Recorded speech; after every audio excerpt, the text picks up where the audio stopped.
Right, మిగతా update చూస్తే పల్నాడు జిల్లా మాచర్ల మండలం నాగార్జున సాగర్ ప్రాజెక్టు కాలనీలో తీవ్ర నీటి ఎద్దడి నెలకొంది.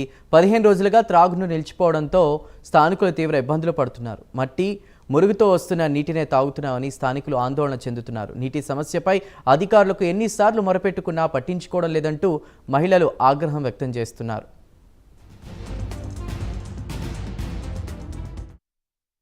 మాకండి మంచి అల్లాడిపోతుంది, నీళ్ళు రావట్లేదు, గొడ్డలు అవి ఇవి మాకు ఎంత బాధ వేస్తుంది తెలుసా. నీళ్ళు రాక నైటు పగులు ఈ పరిస్థితి అయింది. ఈ వచ్చే నీళ్ళు కూడా ఆపేస్తున్నారు. పరిస్థితి అడ్డగోళంగా ఉంది. నీళ్ళు బాగా నీళ్ళు అసలు రావట్లేదు, అల్లాడిపోతున్నాం మేము.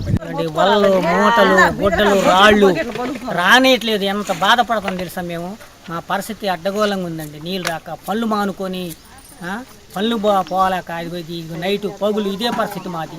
నీళ్ళు రావట్లా. వాళ్ళు వస్తారు, వీళ్ళు వస్తారు, ఇదంటారు నీళ్ళు రావట్లేదు. పెద్దోళ్ళు వస్తారు, ఒక బకెట్ పట్టుకొని 4 బకెట్ నలుగురు పంచుకోమంటారు. ఎన్ని రోజులు ఉండాలండి ఇలాగా? సాగర్ ఏరియాలో డ్యామ్ పెట్టుకొని నీళ్ళ పరిస్థితికి ఎంత అడ్డగోళంగా ఉంది. ఎన్ని రోజులు మేము ఈ పరిస్థితి భరిస్తాం? ఎండ లేదు, వాన లేదు. ఎండకి నైటు పగులే, సన్నదారు కూడా రాకుండా చేస్తున్నారు. ఆ పైన వాలు పెట్టారు, అది పెట్టిన కానీ మాకు అసలు నీళ్ళు చుక్క రావట్లేదు. ఇదే మా పరిస్థితి.